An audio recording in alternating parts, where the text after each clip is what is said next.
Obrigada. Boa noite, gente.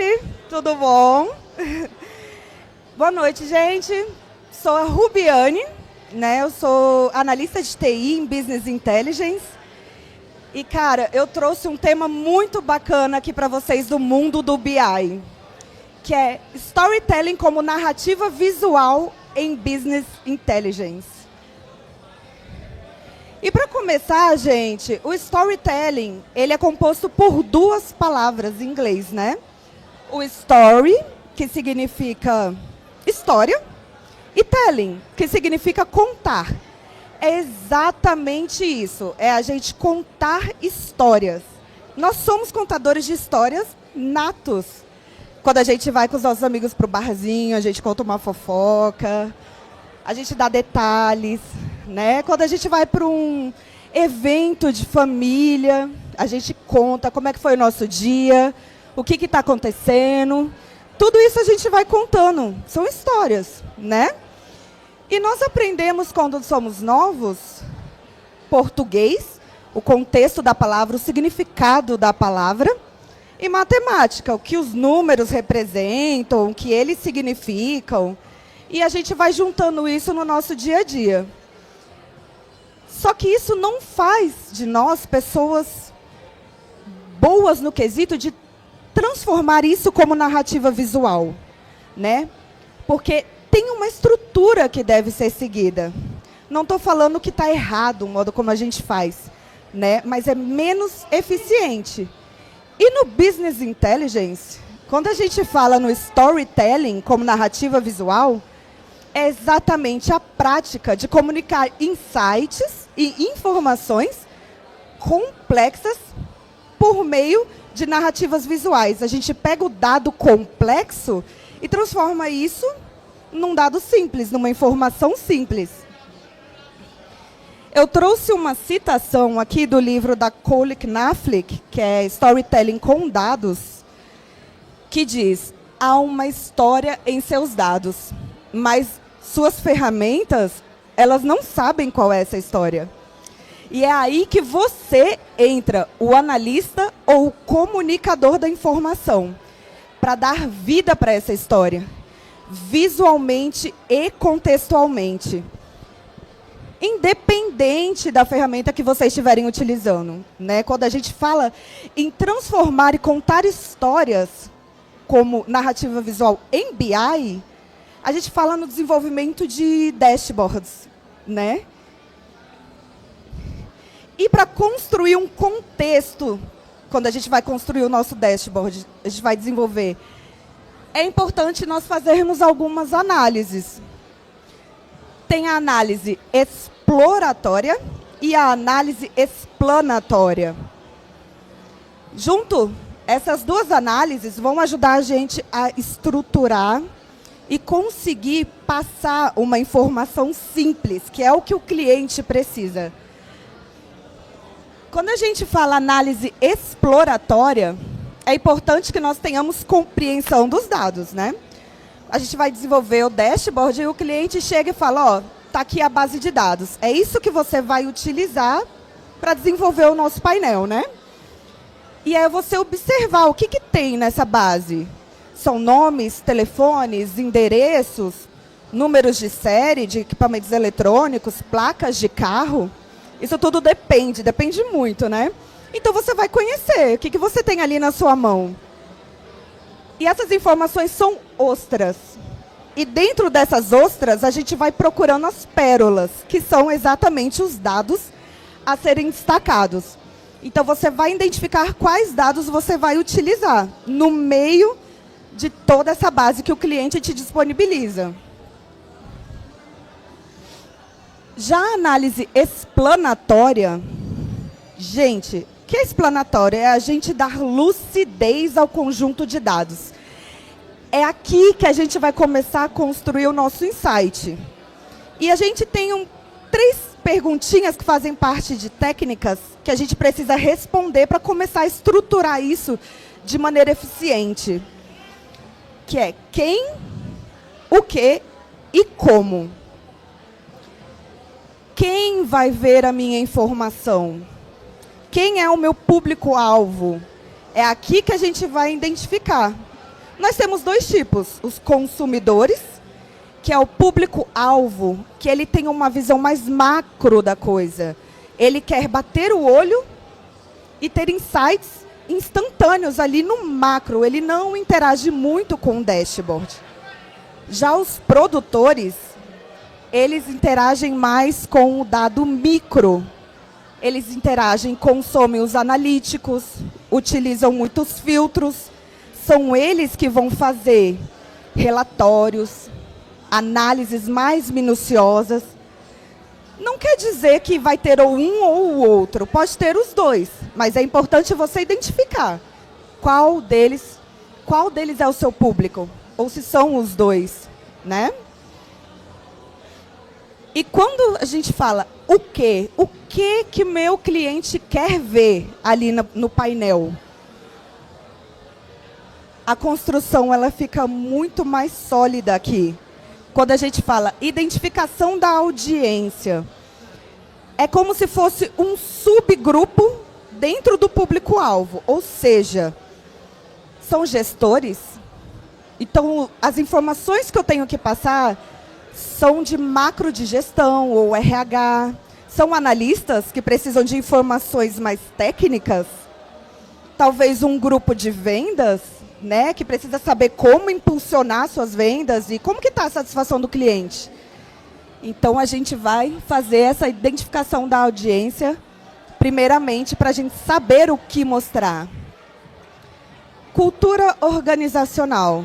Gente, saber sobre a cultura organizacional da empresa é você alinhar as informações com os valores que ela tem, com os objetivos que ela tem. Isso é extremamente importante. Também o objetivo de negócios. É aqui que serão definidas métricas de sucesso. Quando você entende qual é o objetivo de negócio do seu cliente, você consegue entender aonde ele terá sucesso e aonde ele terá ação, né? Ou para modificar uma certa situação, para melhorar, né? Então, é importante a gente entender também o objetivo de negócio. Problemas e desafios.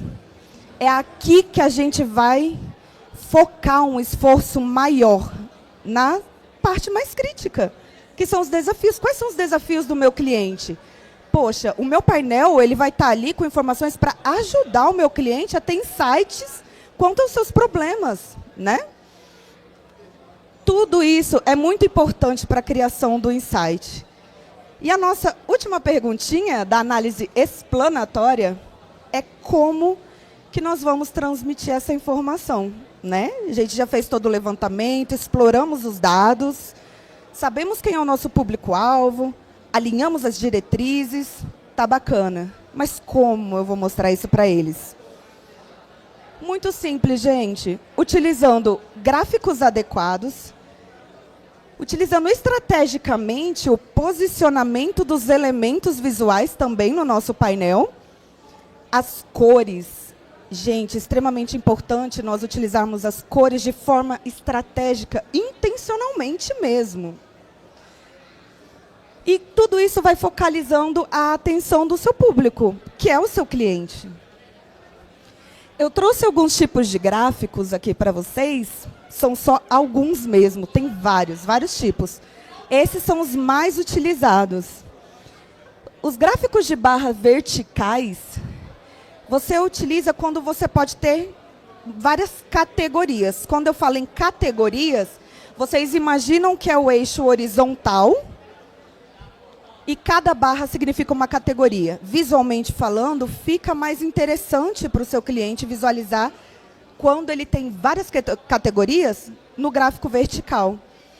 Já as barras horizontais é quando o nome das categorias ele é um pouco mais extenso. Você tem a liberdade de trabalhar o dimensionamento ali do nome da categoria em relação à barra e fica proporcional. E fica muito melhor também visualmente falando.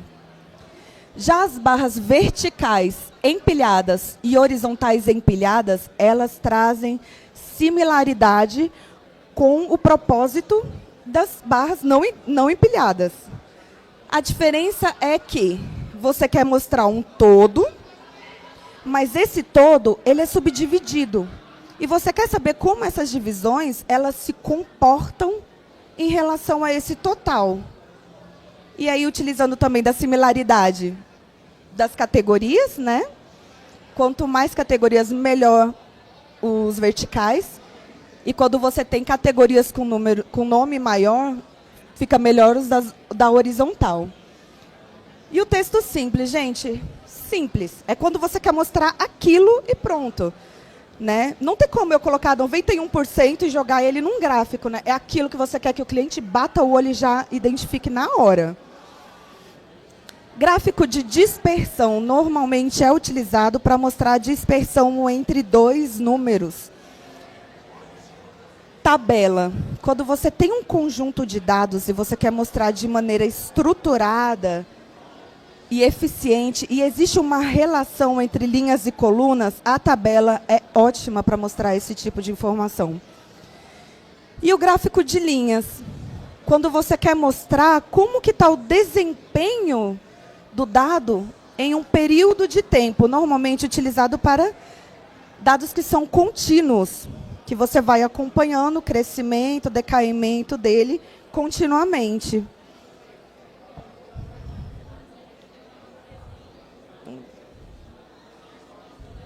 Obrigada.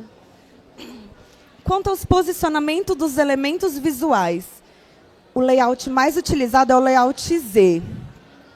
É um modelo de leitura ocidental e é o fluxo de escaneamento visual natural. Gente, quando você pega um livro, você começa a ler da esquerda para a direita. Depois vai da esquerda para a direita novamente, da esquerda para a direita. Esse é um fluxo natural utilizado do nosso escaneamento visual. Ah, vamos jogar isso também como estratégia para o nosso painel ficar bacana. A gente sabe que o primeiro ponto, o ponto número 1, vai ser o início do nosso escaneamento visual. Ali, normalmente, a gente coloca os títulos, né, que vai ser a primeira informação que o nosso cliente vai ter, que ele bateu o olho, e a gente começa uma hierarquia de criticidade e importância dos nossos dados. A gente começa a colocar os dados mais críticos no ponto 1, que é o que o cliente bate o olho e ele fala, ah, isso daqui é importante para mim. E com isso, nós fazemos o deslocamento para o ponto 2, também seguindo a hierarquia de criticidade e importância dos nossos dados. Já no ponto 3, que a gente faz esse deslocamento diagonal, o cliente já não espera tanto encontrar dados tão mais críticos assim, né? Não é que o dado ele não tenha importância, ele tem, mas não é tão crítico quanto os primeiros que foram apresentados nos pontos 1 e 2. E no ponto 4 é onde o cliente vai descansar melhor a visão e ele vai dar continuidade de interação com o seu painel, ou seja, tem filtros, ele vai começar a interagir com os filtros, consumir os analíticos. Ali, então, vão ter informações hierarquicamente menos importantes, mas imprescindíveis para o painel. Onde está o insight? As cores, elas também despertam insights. E é necessário o uso correto da sua lógica psicológica intrínseca e o equilíbrio da carga cognitiva. Gente, os 30 mais aqui, eu estou vendo que tem bastante carinha mais nova, mas os 30 mais vão lembrar, eu acho, do jogo Onde Está o Wally? Não sei se vocês conhecem, mas para quem não conhece, esse jogo, ele consiste exatamente em... Ele te dá um cenário colorido, cheio de pessoas, camisetas, sapatos, chapéus, tudo diferente, tudo colorido. E você tem que encontrar o Wally ali no meio daquela galera. Um jovem de touquinha e blusa branca com vermelho. E você começa a procurar. E começa a procurar e fica difícil. E você pensa, gente, cadê o Wally? Por que que fica difícil? A carga cognitiva das cores, elas deixam o seu cérebro exausto. E aí você pensa, e vai ficando cada vez mais difícil encontrar, porque o seu cérebro vai ficando exausto, e esse é o objetivo do jogo. Você demorar para encontrar o Wally, né? No entanto que você acha o Wally, de repente fica muito óbvio onde ele está. Você desvia o olhar, olha de novo e você olha diretamente para o Wally. Porque o seu cérebro ele processou essa carga cognitiva. Mas quando a gente fala em insights, a gente quer exatamente o oposto, gente. A gente quer que o cliente olhe para o painel e fale, ali o Wally, que é o meu insight. Ali o meu insight. É isso que a gente busca. Então, é importante a gente dar equilíbrio nas cores. E quanto à sua lógica psicológica intrínseca? Na semiótica e na construção psicológica das cores, elas podem nos despertar gatilhos interpretativos. Gente, vocês vão conversar com a galera, hoje em dia a maioria você fala bem assim, as cores do sinal de trânsito, do semáforo. Intuitivamente o nosso cérebro, vermelho, amarelo, verde. Ele já sabe qual é. Por quê? Porque ele já criou esse contexto interpretativo no seu cérebro. Porque a gente experiencia isso no nosso dia a dia. O nosso cérebro vai guardando cores e associando involuntariamente a situações já pré-determinadas. O vermelho, que significa restrição, pare, cuidado. Se você passar agora, pode acontecer alguma coisa muito perigosa. Então, você se restringe e para. O amarelo, que está ali no meio termo, é atenção, atenção. Vai vir aí uma restrição. E a cor verde, que fala, pode passar com segurança, é permissivo. O nosso cérebro, ele entende isso. Já está interpretativo aqui, a gente não precisa explicar, né? O nosso cérebro já bateu e já entendeu. Mas eu vou falar agora para vocês uma situação, um sentimento ou algo assim, e eu quero que vocês pensem na primeira cor que vier na mente de vocês. Amor. Foi o vermelho? E agora o Natal. Vermelho? Você pensa no Papai Noel com aquela roupa bem vermelhona e branca. Mas por que, gente? Não tem nenhum significado restritivo no amor, no Papai Noel, no Natal. Porque é muito simples, gente. As cores no storytelling, elas passam por processos de construção. E elas podem ser ressignificadas de acordo com a sua apresentação. Você pode dar significado para as cores. No seu painel, você pode construir esse significado. Se você pegou um dado, pintou ele de azul ali, e esse dado vai ser utilizado novamente em um outro gráfico, a lógica intrínseca seria pintar de azul também. O nosso cliente vai bater o olho naquele dado, vai ver a cor azul, pá, vai associar. Quando ele vê a cor azul novamente, o cérebro já vai estar interpretativo, ele já vai dar essa interpretação, que é o mesmo dado, eles têm relações. Então, a gente precisa utilizar as cores a nosso favor de maneira equilibrada, já levando em consideração já essa interpretação pré-definida no nosso cérebro.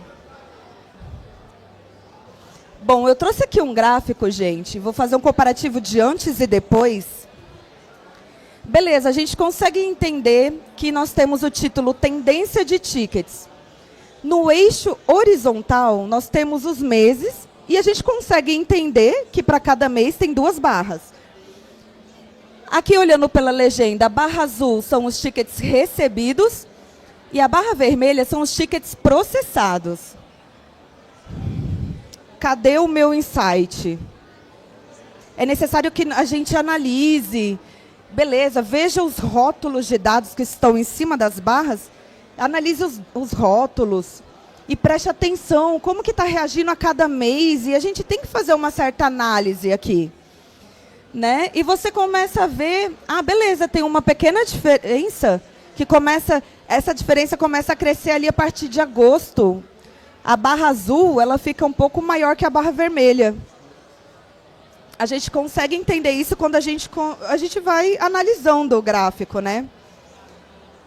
Mas, poxa, não foi intuitivo o meu insight aqui, né? E agora eu vou mostrar um depois para vocês. Esse é o gráfico de linhas, né, que é mais adequado para esse tipo de objetivo que a gente quer passar de informação. Intuitivamente, a gente já vê que tem uma linha do gráfico que está em destaque, está em azul, e tem uma linha vertical que está segmentando ali. Ali no mês de maio, antes dessa linha, a gente consegue ver que os dados eles são bem equiparados, né? E depois dessa linha, a gente começa a ver uma pequena diferença. E a gente percebe que, poxa, os dados processados estão muito abaixo dos dados recebidos. E por que o destaque veio nos dados processados? Quando a gente conhece o objetivo de negócio do nosso cliente e a gente sabe o que destacar, o que eles querem ver, tá aí o resultado, gente.